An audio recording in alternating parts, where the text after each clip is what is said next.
Earth signs, tignan po natin kung ano ang mensahe para sa iyo ngayong araw. Keep in mind po na ito ay general reading lamang.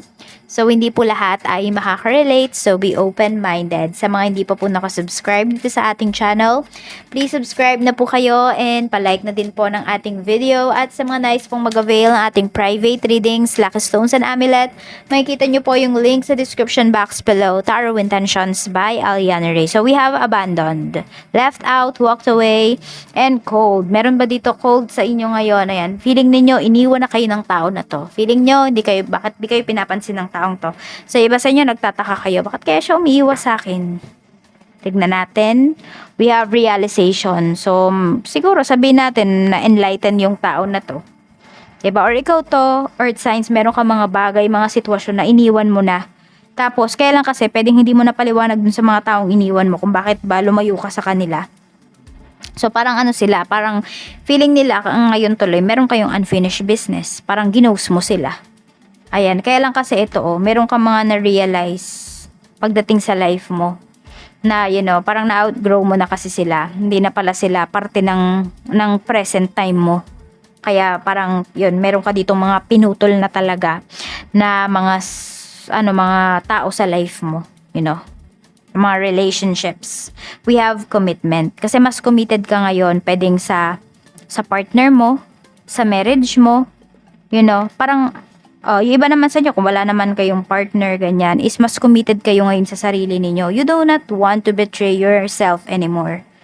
Ayan yung pinapakita dito. Kaya, di ba, kung before, lagi ikaw yung umiintindi sa mga tao sa paligid mo, ngayon, na-realize mo na, mas kailangan ko intindihin yung sarili ko.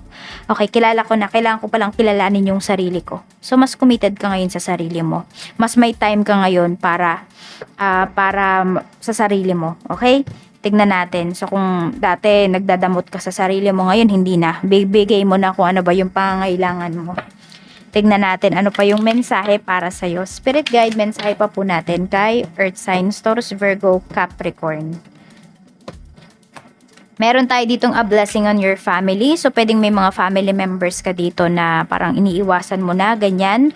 Or pwedeng may family members dito or kung nag-away kayo ng asawa mo, ayan, pwedeng hindi kayo talaga nagpapansinan ngayong araw na ito. Tingnan natin, baka may away, parang ayaw nyo nang lumaki, so nag-walk out na lang yung iba sa inyo. Meron tayo ditong a blessing for peace of mind. Ito na talaga yung target mo ngayon. Some of you nga pwedeng, sige, sabihin natin yung pera, lagi nyo naman yung hinahanap talaga, no? Okay, so parang lagi naman nating problems yung money, di ba? Pero kasi ngayon, parang mas mahalaga sa'yo is mayroon kang peace of mind. Yung nakakatulog ka ng maayos, ganyan. So, yun yung parang mas ine-aim mo. Yan yung mas goal mo ngayong ngayong year na ito. Hindi lang ngayong month na to, hindi lang ngayong araw na ito. Okay, tignan natin. A blessing on your health. Ayun nga, mas mahalaga kasi ngayon talaga yung sarili mo, yung peace of mind mo. Alam mo na kung kanta, yung hey, yeah, yeah, yeah, yeah, hey, yeah, yeah, I said, hey, what's going on? What's going on ba? Hindi ko alam ano ba yung title nun? Basta yun, siguro, ewan ko kung sino ba mahilig sa inyo sa kanta na yun. Try nyong pakinggan. Kalimutan ko ano ba yung title? Ay, hindi ko alam ano ba. Hindi ko talaga alam kung ano yung title nun. Tsaka may nakakaalam sa inyo. Baka favorite nyo yun. Type nyo na lang po dyan sa comment section kung ano ba yung title nung kanta na yun. Ayun. So, tignan natin. Ano pa yung mensahe para sa'yo?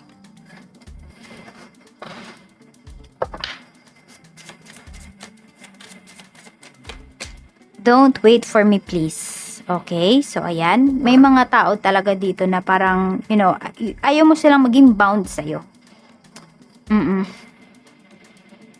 Kaya, yun. Wag nyo na akong hintayin. Okay? Madami na akong na-realize at hindi ko na yun kailangan ipaliwanag sa inyo. I mean, yan yung parang sinasabi mo ha. Hindi ko yung sinasabi sa inyo. Yan yung sinasabi ninyo. Okay? Parang wag nyo na akong hintayin. Kasi, parang alam mo naman sa sarili mo na parang kahit ipaliwanag mo sa kanila, di ka naman nila maintindihan kasi may mga tao talaga dito na ayaw ka naman talagang intindihin. Okay. So, tignan natin. Okay. So, maraming curious dito sa life mo talaga. Earth signs. Tignan natin. Okay. Pagdating sa trabaho, kamusta po ngayong araw na ito? Tingnan natin. So, pwedeng mas committed kayo ngayon. Ayan. Hindi lang sa relationship mo sa ibang tao. Relationship mo talaga sa sarili mo. Sa health mo lalo na. The snake. Pagdating sa work, we have addiction. Okay?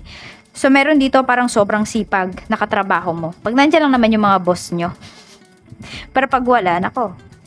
Hindi mo mautusan to. I mean, hindi ka hindi mo to mahihinga ng favor kasi napakatamad po. Ayan. Parang napakabigat ba ng paa niya, ganun. Para siyang parang nanlalata, ganun. Hindi dahil sa may sakit siya ha. Hindi ganun lang talaga yung tao na to pagdating sa trabaho. Hindi mo siya talaga maaasahan. Ayan, tignan natin. So, mapagpanggap to, very malisyosa din tong itong coworker mo na to. So, medyo mag-iingat ka sa kanya kasi alam mo, nararamdaman mo mabigat talaga yung energy niya.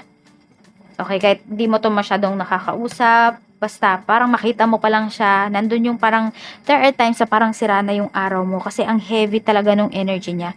So, you should protect yourself, huwag kang magpa-apekto sa kanya. Meron tayo ditong the chaser and separation pagdating po ito sa negosyo. Ayan, meron ba ditong nagtakbo ng inyong kaha talaga, no? So, wag kayo masyadong magtiwala sa inyong mga staffs. Okay? Kasi ayan, no, pwedeng meron dito, parang bang maiba yung isipan niya, may matukso. Baka bigla na lang kayong iwan. I mean, yung business po ninyo. So, ayun. Pero syempre, kung may mga tao din naman talaga dito na loyal sa'yo, may mga tao din naman talaga na minamahal yung business mo, alagaan mo din naman sila. Pero huwag ka masyadong magtitiwala. May mga tao kasi na mapagsamantala talaga. Tignan natin. So, ito, meron din naman kayo dito. Namimiss nyo na yung dating sales ninyo. Kaya, ayun po. Sabi ko nga, hanap kayo. Paano nyo ba mapapataas yung business niyo? Hindi ko kasi kayo pwedeng bigyan talaga ng concrete advice. Bakit? Kasi magkakaiba kayo ng business. Tsaka mas alam nyo kung paano patakbuhin tong business ninyo. Oo. So, tignan natin. Ayan, tignan natin. So, meron kayong hinahabol dito na quota. So, parang medyo pinanghihinaan ng loob yung iba sa inyo. Pero kasi alam nyo, kung committed talaga kayo dyan sa inyong negosyo, walang imposible. Kaya huwag kayong panghihinaan ng loob. Pagdating naman po sa pera, we have abundance and healthy choices. Ayan, ang ganda nung pera mo. Alam mo, simula nung or kung may tatanggalin ka man talaga ng mga tao dito at hindi ka magpapapekto, gaganda talaga yung finances mo. Kasi makakapag-focus ka dito sa mga gusto mong ma-achieve pagdating sa iyong pera, pagdating sa buhay mo. Ayan, no, sabi nga dito, make healthy choices. Ayan. Diba? Ikaw lang talaga makakapili niyan eh. Mas piliin mo ding maging masaya. Okay, minsan lang tayo mabubuhay. Ay, naku, sulitin na natin. Kailangan maging masaya tayo. Tignan natin. So, ayun. Pagkagising nyo pa lang sa umaga, ngiti na kayo. Huwag kayong nakabusangot. Huwag kayong simangot. Diba? Para ma-attract nyo din yung positive energy dito. Tignan natin, pagdating naman po sa love life, we have the dragonfly. So, meron kayong mga malalaman dito. Meron kayong mga bagay na i-accept pagdating sa relationship, pagdating sa person mo. Tignan natin, pagdating sa mga single, we have self-indulgence. Okay, so ayan po, pwedeng you are healing your inner child, you are doing some shadow works, yan yung kailangan ninyong gawin bago kayo pumasok sa isang relasyon. Ang nakikita ko naman sa inyo dito, you give yourself time para mag-heal. So, di kayo nagmamadali pagdating sa relasyon. Parang yung iba sa inyo, allergic kayo ngayon sa tao eh. Allergic kayo ngayon sa relasyon. Parang ayaw nyo makakarinig. Ayaw nyo din makakakita ng mga nag-PPDA. Tignan natin. Not today. Para naman po ito sa mga in a relationship. So, meron naman dito nagbubulag-bulagan. Ayan. Or meron dito, iniiwasan ka ng person mo kasi ayaw niya na mahuli mo siya. Okay? Parang ayaw niyang umamin sa'yo. Some of you kasi pwedeng meron na kayong nakikitang pattern coming from your person. Kaya nagagalit-galitan siya. So parang, ayun, kung meron nga kayong away ngayon, meron kayong hindi pinagkakasunduan, is di kayo magkakaayos dito. Kasi ayaw niya makipag-cooperate eh. Inuuna niya yung galit. Yun yung parang mas, yun yung pinapronta niya sa'yo. Tignan natin pagdating naman po sa, or the other way around, pwede naman. Sa mga mag-asawa, we have not enough. Okay? So, kailangan lang talaga dito may pag-uusap. Pwedeng ito regarding sa money. Pwede rin naman po na ito ay regarding sa pamumuhay talaga ninyo. Mas more on kasi yun yung nakikita ko. Sabi natin may trabaho yung asawa mo, pero alam mo na hindi talaga yun sapat. Ano ba yung gagawin ninyo? Magtatrabaho ka pa rin ba? Ay, magtatrabaho ka rin ba? Yung iba sa inyo, kung nangungupahan kayo ng bahay, mas lilipat ba kayo sa mas maliit na bahay para mas less yung gastusin? So, ano ba yung mga adjustments na kailangan ninyong gawin?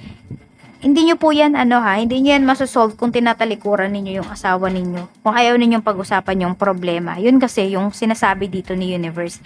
Kailangan pag-usapan ninyo yung problema. Alam mo na nga na hindi enough eh. Tapos, hindi pa enough yung solution na binibigay mo dito sa problems ninyo. Kaya wala kayong masosolve dito. Okay, so, yun, parang ngayon kasi meron dito. Hindi ko alam kung sa'yo ba to nanggagaling or sa asawa mo. Meron kasi dito parang ang ganda ng mga nangyayari sa mga kunwari kabatch ninyo. Kasabayan ninyong nagpakasal.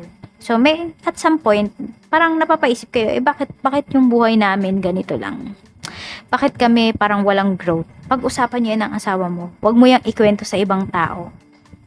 Yun yung gawin mo. 9, 32, and 15, yan po yung iyong lucky numbers. Maraming salamat po, Earth Signs. Mag-iingat po kayo always and more blessings to come. Bye!